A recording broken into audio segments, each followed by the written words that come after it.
A Montanha Mágica 76, 77 e 78, segundo vídeo, né? Até um cego teria notado a quantas o jovem andava. Ele mesmo não fazia nada para ocultá-lo. Uma certa exaltação e alguma ingenuidade nobre impediam-no de disfarçar o seu estado de alma. Pergunta para você: o que é uma ingenuidade nobre? E como pode o Hans estar nobremente ingênuo? Possível resposta: será que poderia ser ingenuidade nobre? Será que no sentido de estar aberto e não ter nada a esconder? Será que por acreditar e isso é nobreza? Então fica aí a questão em aberto. Nesse ponto, distinguia-se, com vantagem sua talvez, daquele apaixonado de cabelos rasos, de cabelos ralos, o rapaz de Mannheim, e da sua conduta dissimulada. Então talvez essa conduta seja reprovável, a ingenuidade do Hans é nobre. Recordamos e repetimos que a situação em que Hans Castorp se encontrava acarreta geralmente um impulso e uma necessidade de abrir-se, uma tendência para o desabafo e a confissão, uma cega preocupação consigo próprio e a mania de encher o mundo com os seus assuntos. Pergunta que na verdade é um exercício. Você consegue lembrar algum momento da sua vida em que você passou pela mesma coisa ou você viu uma pessoa passando pela mesma coisa? Bom, não tenho como responder a tua pergunta pessoal, né? Mas eu consigo lembrar no mínimo dezenas de episódios onde, vamos ficar na questão do amor aqui, onde eu tinha um novo namorico e queria contar pra todo mundo, né? Então é aquela história, você chega na escola e fala: estou saindo com a tal menina. O pessoal: nossa, que legal, eu vou mudar de assunto. Você não quer que mude de assunto, você fica puxando pro mesmo assunto, porque você precisa confessar, e você precisa que aquilo que é tão fantástico para você seja o centro da atenção do universo, né? E é claro, aí vem também um senso de compartilhar o que é bom, né? Porque para você é extremamente bom, e você precisa de uma aprovação também, né? Que as pessoas olhem para você. Manifestações tanto mais estranhas para nós, seres prosaicos, quanto menos lógica, menos razão e esperança o caso implica. Manifestações tanto mais estranhas para nós, seres prosaicos, quanto menos lógica. Então, parece que o narrador está falando de uma postura mais racional, em que você sabe que o teu estado de espírito é isso e é esse, e você não é lógico você tentar fazer disso o centro do universo dos outros, né? É difícil dizer como essas pessoas começam a atrair-se a si mesmas. Elas parecem mesmo incapazes de dizer ou fazer qualquer coisa que não as traia. Ainda mais numa sociedade que, segundo a observação de um espírito crítico, tem só duas coisas na cabeça. Em primeiro lugar, a temperatura e depois, de novo, a temperatura. O que vale, por exemplo, a pergunta sobre quem ressacia a senhora não sei se eu vou pronunciar o nome dela, Wurmbrandt, esposa do cônsul-geral de Viena, da volubilidade do capitão Miklósich, ou Miklósches. Tá.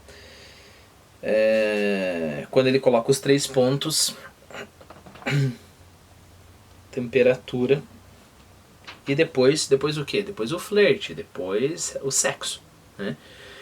Não só o sexo consumado, que é coisa que pouco acontece ali em cima, mas o sexo enquanto expectativa, o sexo enquanto o flerte, o sexo enquanto tudo isso, né?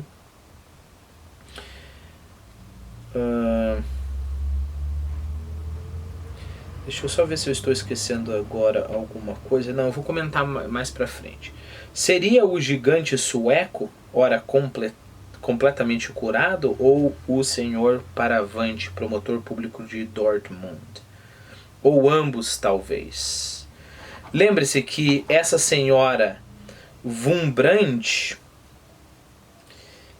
ela estava, se eu não me engano, com esse capitão Miklóssis, e aí acabou que ele ficou inconstante, né? Volubilidade é inconstância. Então, aparentemente, eles pararam de se encontrar. Parece que nesse caso aqui é sexo mesmo, né?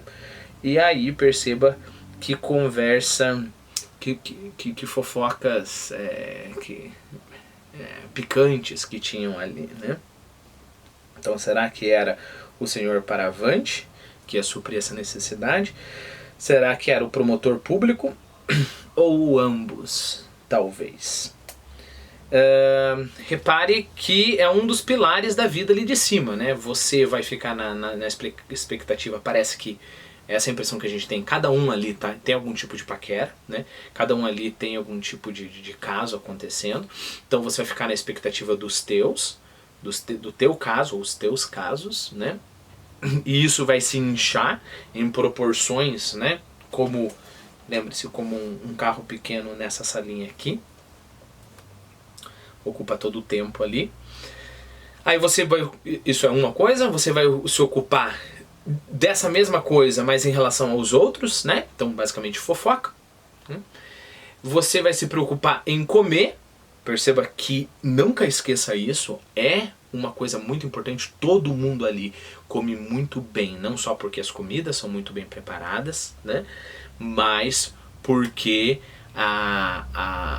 o apetite, todos têm muito apetite. Então todo mundo come muito, muito, muito, muito, ferozmente. E dormir no sentido de descansar, né? Então são essas 4 coisas. Você dorme, você come, você fala da vida alheia e você paquera, vamos colocar assim. Né? E entre uma refeição e outra, e entre um descanso e outro, e entre digamos assim, um acontecimento na sua paquera e outro, né? E entre o acontecimento das paqueras das outras pessoas e outros acontecimentos, vai vivendo o eterno presente, né? Então, essa estrutura que parece que nunca passa. Você sempre está comendo, você sempre está dormindo, você sempre está paquerando, as pessoas em volta de você sempre estão paquerando também. Pois era notável e indiscutível que os laços que haviam unido durante alguns meses o promotor e a senhora Salomon de Amsterdã tinham sido dissolvidos sobre um acerto amistoso, e que a senhora Salomon, seguindo as propensões da sua idade, inclinara-se para jovens de idade mais tenra, tomando sob as suas asas o beiçudo Ganser da mesa da Clearfield, ou requisitando-o, segundo manifestou-se a senhora Storr num estilo como que jurídico, sem no entanto perder em plasticidade. Assim, portanto, o promotor público, quanto à consuleza geral, tinha plena liberdade de se bater com o sueco em duelo ou de apenas chegar a um acordo com ele. Então, novamente, fofoca, né? Esses processos pendentes de decisão na sociedade de Bergov, em especial na mocidade febril, e nos quais as passagens entre as sacadas, ao longo da balaustrada e ao largo das divisórias de vidro, desempenhavam um papel central, ora, essas ocorrências eram o que se tinha em mente e elas formavam uma parte importante da atmosfera local, ainda que isso não exprima com a devida clareza o que pairava no ar. Perguntas de revisão Quais são esses processos pendentes?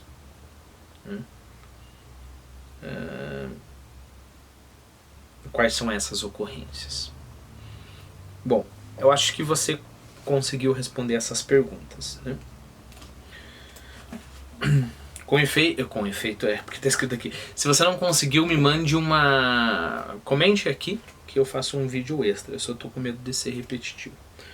Com efeito, Huskas-Torp tinha a impressão esquisita de que um assunto fundamental, ao qual em toda parte do mundo se atribui importância considerável e que forma um tema constante de alusões sérias ou brincalhonas, aqui era acentuado, valorizado, ressaltado de um modo tão grave e justamente em razão dessa gravidade tão novo que a coisa em si revelava-se sob um aspecto nunca visto e, se não terrível, ao menos assustador, justamente em razão da novidade. Bom, é impossível você continuar a leitura quando você estiver lendo sozinho, por exemplo, quando eu não ler um vídeo, quando eu não ler uma passagem no vídeo, é impossível sem a gente descobrir o que é esse assunto fundamental, correto? Ao enunciarmos isso, mudamos a expressão do nosso rosto e assinalamos que, se nos ocorreu até agora falar das relações em apreço num tom leve e chistoso, fizemo-lo pelos mesmos motivos secretos que frequentemente prevalecem, sem que isso enuncie coisa alguma acerca da natureza leve ou chistosa do próprio assunto. Eu vou ler mais uma vez essa passagem. Ao enunciarmos isso, mudamos a expressão do nosso rosto e assinalamos que, se nos ocorreu até agora falar das relações em apreço, quer dizer, dessas relações que a gente está falando aqui, num tom leve e chistoso, fizemo-lo, a gente falou desse modo, nesse tom leve e chistoso, pelos mesmos motivos secretos que frequentemente prevalecem. Tá, quais são esses motivos secretos e prevalecem aonde? São as minhas duas perguntas que vão ficar para você. Sem que isso enuncie coisa alguma acerca da natureza leve ou chistosa do próprio assunto. Então nós falamos assim porque, por causa de alguns motivos secretos que prevalecem e nos faz falar assim. Mas isso não quer dizer que essa coisa tenha uma natureza leve e chistosa. No ambiente onde nos encontramos, esse tom seria de fato ainda menos indicado do que em outra parte. O tom leve e chistoso, aqui em cima, é menos indicado do que lá embaixo para falar dessas coisas. Huskas-Torp pensava que dentro dos limites normais, entendia desse assunto fundamental, alvo de tantas pilhérias, e sem dúvida tinha razão para pensar assim. Mas agora percebia que na planície não chegara além de um conhecimento pouco suficiente, e que no fundo andara na mais cândida ignorância a esse respeito, ao passo que na montanha certas experiências pessoais, a cujo caráter aludimos repetidas vezes, e que em determinados momentos lhe arrancaram exclamações "Meu Deus!", capacitavam-no interiormente a notar e compreender de fato o forte caráter inédito, perigoso, inominável que o assunto tinha para todos ali em cima, em geral e em particular. Não que ali não se pilheriasse sobre ele, mas ainda mais que na planície esse tom parecia impróprio nas alturas. A brincadeira, falar sobre esse assunto usando um tom de brincadeira já é impróprio lá na planície. Isso é uma coisa séria, né? Mas aqui em cima é pior ainda, é menos apropriado ainda. Bom, a essas alturas você já sabe que esse assunto, né, são as relações entre homens e mulheres, relações sexuais, no sentido, digamos assim, no sentido freudiano da palavra, que pro Freud tudo é sexo, né? E no sentido, chegando mais próximo assim do Dr. Krokowski, dizendo que pode causar doença, pode mudar toda a tua vida. Então, essas são as relações. Vou abrir um outro vídeo para a gente continuar a leitura.